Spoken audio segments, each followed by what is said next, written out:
I think it goes without saying that the Washington football team has been the 2000s poster child for what a dysfunctional professional sports franchise looks like. Therefore, I would be beating a dead horse to go over the long list of organizational failures this football club has accrued on their resume since it was bought by Daniel Snyder in May of 1999. However, if you'd like a refresher, I did upload a video during the previous NFL season where I cover the topic ad nauseum that I've linked below. Even in a season where the formerly named Redskins have developed into a somewhat competent and competitive football team, as they will fight for a chance to clinch their first playoff berth in 5 years with the win Sunday night against the Eagles, there is still chicanery and shenanigans afoot for the team in our nation's capital. Earlier this week, I made a 3-part series where I analyzed the now free agent quarterback, Dwayne Haskins Jr., and his shortcomings during his brief time in the National Football League. One thing that surprised me was the intense media coverage that this young man was getting, as everyone seems to have their own bold take as to what went wrong for Haskins.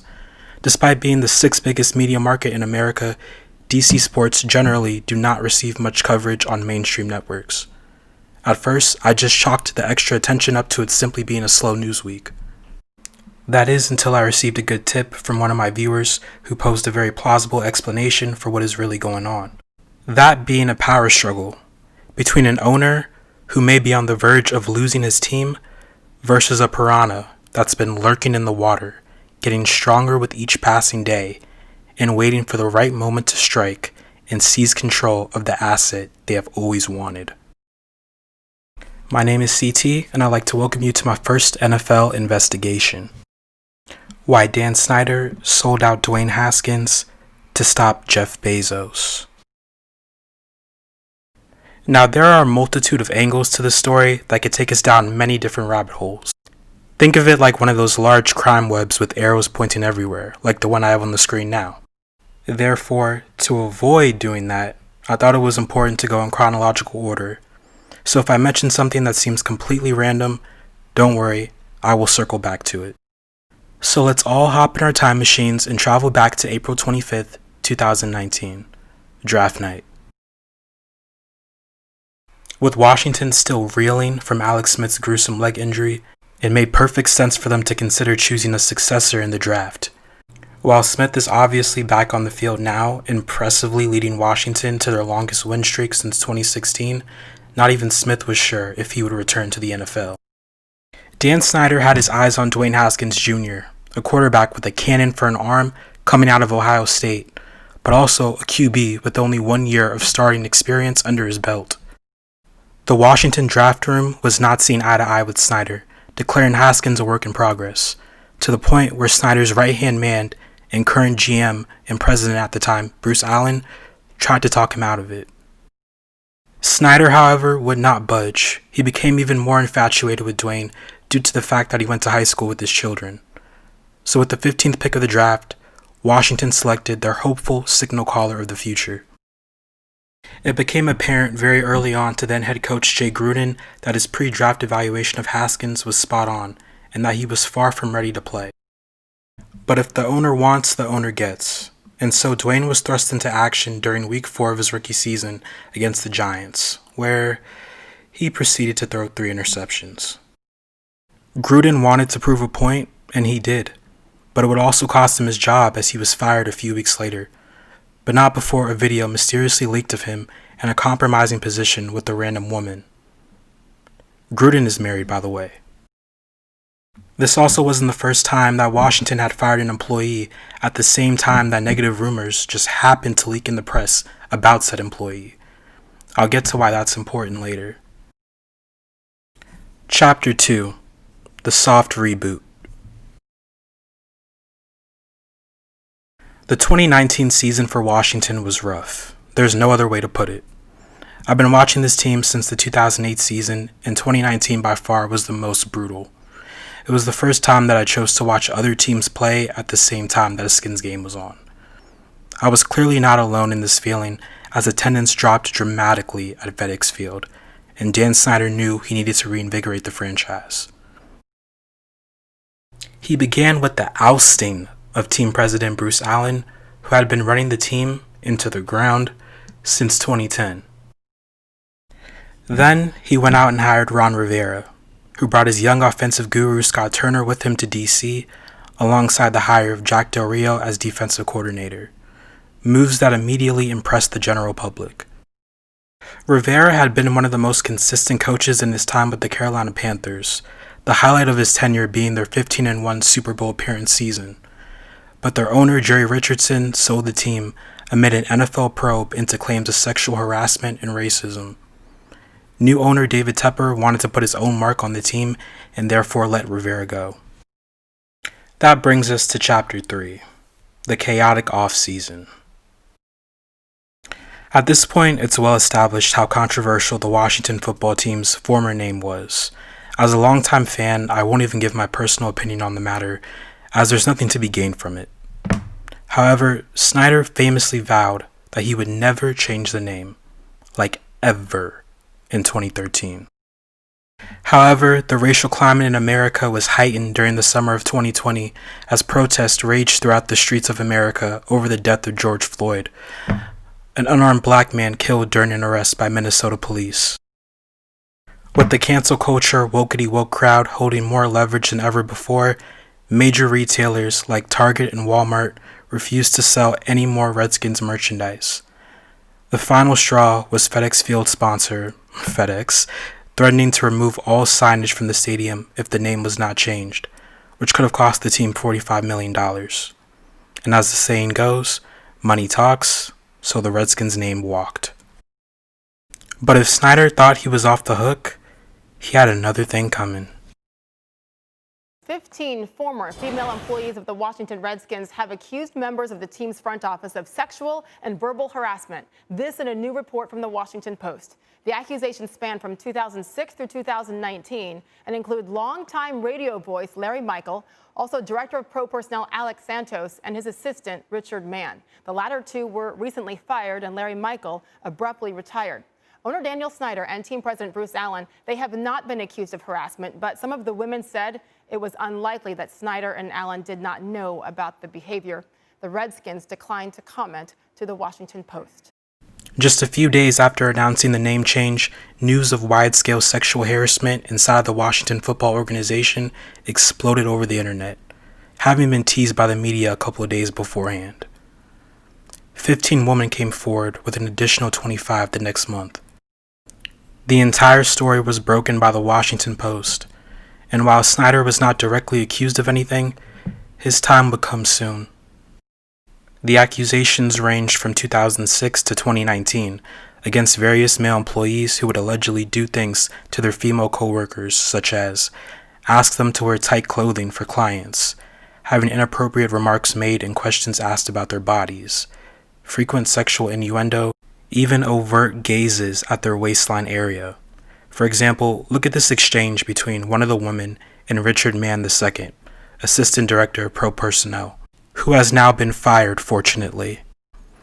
She tells him about her grandpa, and he immediately segues into declaring that he will grab her buttocks the next time he sees her. It's just too much, and more importantly, you do not act this way at your job unless you know you can get away with it. After these reports came out, things went quiet inside the Washington organization for a bit, so we're going to fast forward to the season. Chapter 4, the benching of Dwayne Haskins. After winning the starting job to begin the 2020 season, Dwayne Haskins would be benched for Kyle Allen after an uninspiring start to the season. Along with reports of his poor practice habits, the final straw was Haskins allegedly bragging about throwing for over 300 yards in an early season loss to the Baltimore Ravens. In the wake of this news, the Washington Post would try to control the narrative on this team once again, with their best attempt to play the race card when it came to why Haskins was benched.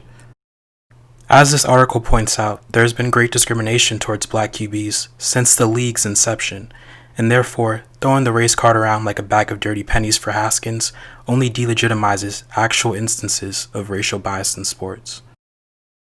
The truth is, for much of his 2 seasons, Haskins has been close to unwatchable, and he absolutely deserved to be benched, especially if the rumors of his poor practice habits are true, and especially for a QB in Kyle Allen, who already knew the offense.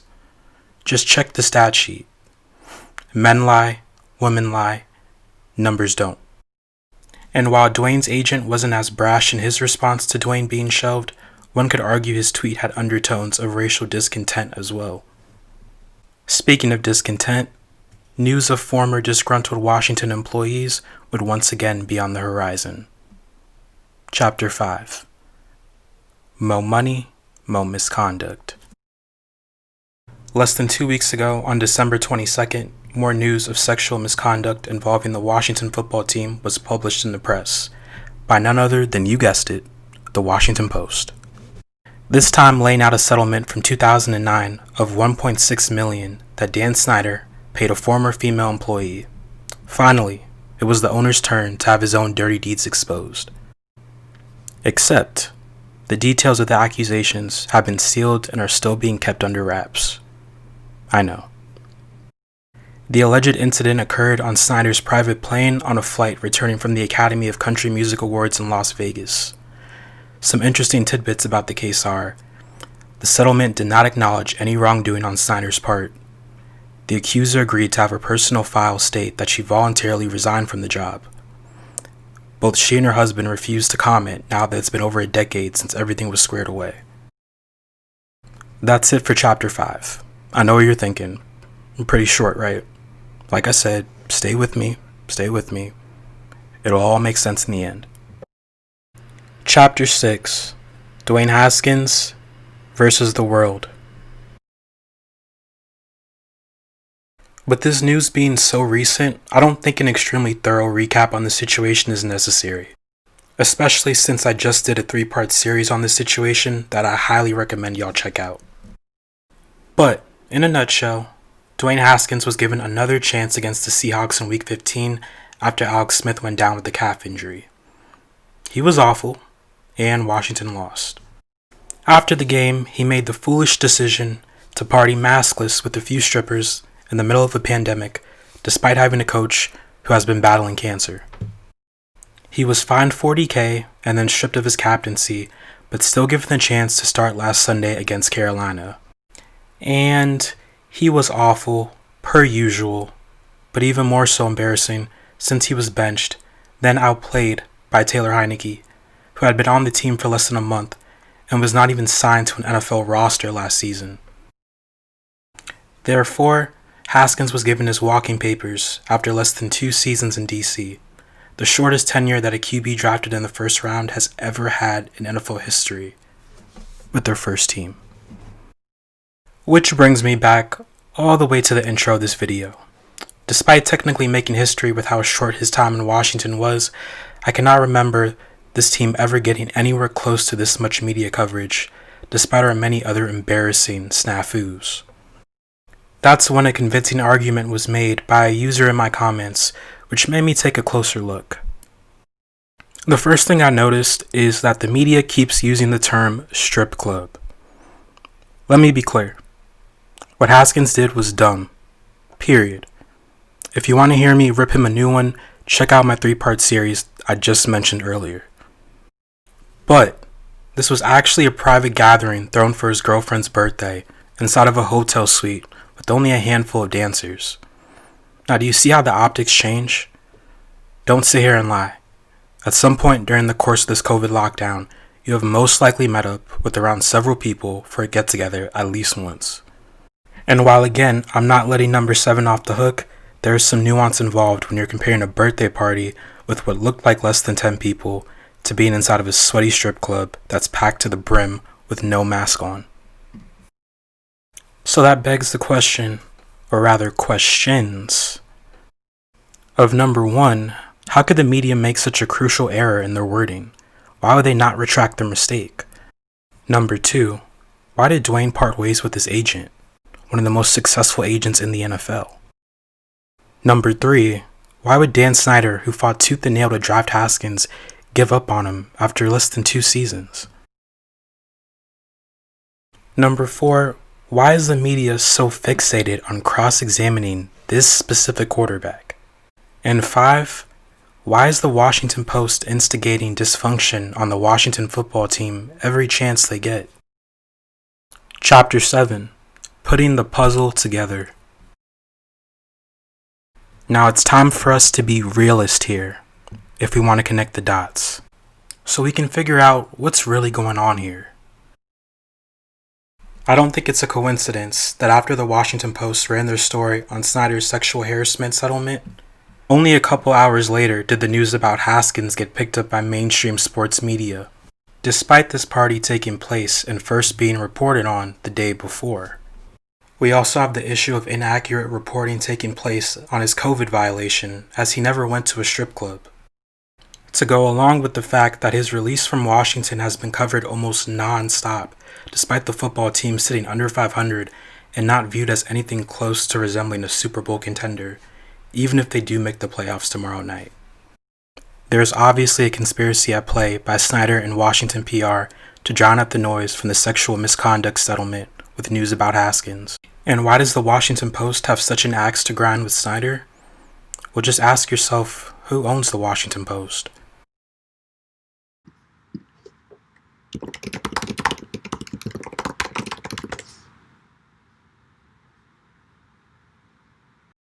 And finally, the piranha makes its entrance. Chapter 8, for the man who has everything. The Washington Post was purchased by Jeff Bezos in August of 2013 for the cool price of $250 million. The billionaire tech giant reportedly has had interest in purchasing an NFL team for some time now, spending time with a few owners, such as Dan Snyder, now that Bezos also lives in Washington, D.C., as Amazon located their second headquarters in Crystal City, Arlington, which sits less than 4 miles away from the capital. Now, the article said he's been spending time around Dan Snyder, but it did not say they were homies. This has to be one of those keep your friends close and your enemies closer kind of situations. I mean, what other point have I been trying to make for the last 16 and a half minutes? We certainly know Jeff Bezos has the funds to purchase virtually anything he wants. In March of 2020, his net worth was listed at $113 billion. As of August of 2020, that net worth almost doubled to $204.6 billion. Both calculations courtesy of Forbes. For those of you still learning how to count, that is a $91.6 billion increase since the pandemic began, as Amazon sales soared in the wake of store closures and consumer fear of contracting COVID. He is the richest man in the world, he is the richest man of all time. But unlike a Rolls-Royce or tailor-made designer suit, Bezos can't just fire up his Kindle, get it, and buy an NFL team unless one of the 32 owners wants to sell. But not so fast. There is one way around that. Chapter 9. Billionaire Underdock? Under certain circumstances, a professional sports team owner can be forced to sell their team. It's something that happens very rarely and only under very serious circumstances, like betting on games, which was illegal in all 50 states back when William Cox was forced to sell the Phillies in 1943. Or not being able to pay your own players, like Harry Wismer of the New York Titans in 1963. The New York Titans were a football team, by the way. And the most recent example being Donald Sterling's forced sale of the Clippers in 2014 over, well, you know.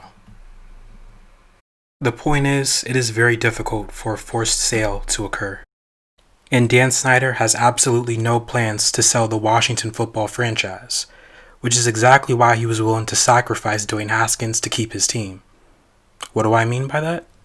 Well, let's go back to Jerry Richardson, the Panthers owner who sold the team in 2017, just hours after the NFL took over the investigation into the allegations of misconduct against Carolina. This is where you have to have at least a basic understanding of the high-level industry politics that run these billion-dollar corporations. If you are retiring mere hours after that announcement was made, that means the announcement was code for your ass is getting bought out, whether you like it or not. Now, you can try to fight the allegations, but that just means the sports media, which is in the NFL's back pocket, will continue to smear your name as details of the accusations will find a way to leak out into the press. You cannot stop the machine that is the NFL. When they have an agenda, it will get done. Therefore, you decide. You can duke it out with Roger Goodell off a general principle, which you will surely lose, or you can sell the team and walk out with your head held somewhat high, as no more dirt will be thrown on your name. Jerry Richardson, I believe, chose the latter option. I also need to make it clear that while I dislike the NFL's control of the media, I'm in no way saying that I'm on Richardson's side either, because those allegations could still be true. Even the most prestigious and accomplished owner in the league, Robert Kraft, was on the verge of being canceled amid his arrest in a massage parlor prostitution sting that he is still dealing with almost 2 years later. Do you see all of those trophies behind him? When I say nobody is safe, that means nobody is safe. Therefore, I know Dan Snyder is worried that he could be next. The misconduct story about the team was the first time that I can remember an NFL expose being teased by the media days before it was published. So along with the threat of decreased revenue, Snyder changed the team name to avoid another strike against him. And when it came to his handling of Dwayne Haskins, he was able to knock out more than a few birds with just one stone. As I've already stated, Dwayne Haskins has not conducted himself with maturity and poise that you would expect to see from a franchise quarterback.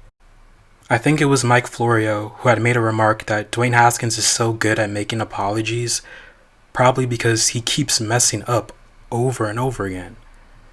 Therefore, in Dwayne Haskins' failures, Snyder was able to find a distraction, a scapegoat if you will. Finally bringing us to our final chapter. Chapter 10. Throw him to the wolves. See, the narrative surrounding Haskins already was that he was not a hard worker, which was an accurate evaluation.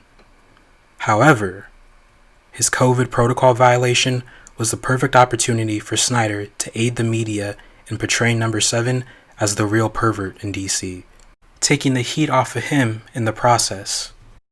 As I mentioned, no media sources that I've seen have retracted the claim that Haskins went to a strip club. Seeing as it was a much smaller get-together in a hotel room for his girlfriend's birthday, I believe that inaccuracy is intentional and was fed to the media. Stay with me here. See, it confused me when I noticed how quiet Dan Snyder was during this entire Haskins saga of the last week.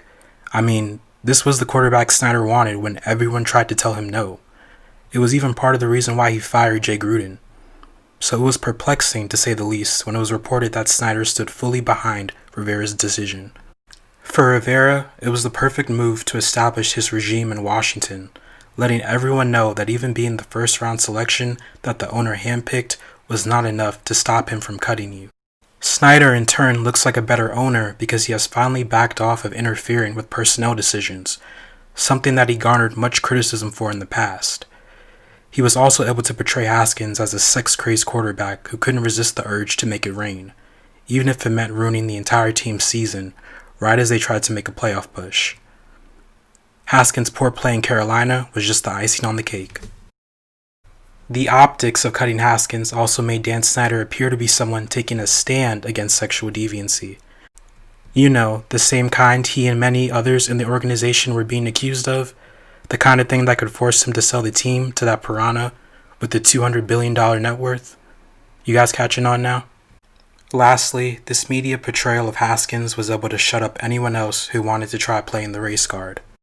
When I think back to Dwayne parting ways with his agent, David Mulugeta, is it possible the tweet he made when Dwayne was benched was him talking about race without actually saying it? I understand if you think it's a reach, but Haskins and his father had tried to set up their own marketing merchandise venture called HaskinsandHaskins.com. The site has already been taken out of service. It makes me wonder, though, if perhaps this agent had filled Haskins' head with ideas of developing his own cult of personality, his own brand, like what Bigger McFarland was referring to. And with the current racial climate we are in, this agent might have seen a possible opening to portray Haskins as some kind of oppressed athlete once he was benched in DC. Which is important, because the last thing the NFL and the owners need is another Kaepernick situation. See, the teams can still make good revenue in the middle of a pandemic without fans attending the games, but the NFL is screwed if fans stop watching at home too. A little iffy of a theory possibly, but it was way too interesting not to mention. I think I've made my case at this point. There are only a couple of unanswered questions I still have before we wrap things up. For one, we know Jeff Bezos is behind the Dan Snyder smear campaign, but who is feeding him and the Washington Post all that information about the sexual misconduct? Perhaps someone who had been in Dan Snyder's innermost circle for years but now had an axe to grind with the Washington owner, Maybe the same person who was behind leaking those videos and rumors of Jay Gruden and Scott McLaughlin when they were fired? I told you guys that I would circle back to everything, didn't I? Also, is it simply a coincidence that the one common denominator in both Washington and the Panthers scandals has been Ron Rivera? It's uncanny how the game that got him fired in Carolina was a loss to Washington, who then hired him. Then Haskins was released after playing the Panthers last week, and the only team rumored to show interest in signing him are the Panthers. Or that Rivera's quarterback in Carolina, Cam Newton, was picked up by New England, who also has an owner that got in trouble for sexual misconduct. This is where you really begin to wonder just how far this rabbit hole goes. But I'll stop while I'm ahead. Only time will tell when and how this saga shall end. Dan Snyder has made his bed and must lay in it. For over 20 years, he has unapologetically mismanaged his team and earned a reputation as one of the most problematic owners in sports. And while he finally seems to be turning a corner this season by no longer meddling in team personnel decisions, finally letting the coaching staff and front office do their jobs, who knows how long that will last. And that's only if he's able to keep the team. Now don't get it twisted, Jeff Bezos is no angel either, as it seems he's planning a slow and unsuspecting takeover of the economy in our nation's capital. But something has to be said when young athletes like Dwayne Haskins are thrown to the wolves as the media embellishes their misdeeds. Nobody deserves to be collateral damage in this beef between billionaires. I hope you enjoyed watching the video because I certainly enjoyed researching and making it. Feel free to check out the rest of my content, like, subscribe, and share if you wish to. A special thanks goes out to William for pointing me in the right direction to begin this investigation, as well as all of the sources that I compiled my clips and information from. If you guys have any other sports-related topics that you want me to investigate, please comment down below. My email is also in the description for any inquiries. This is CT, and I'm signing out.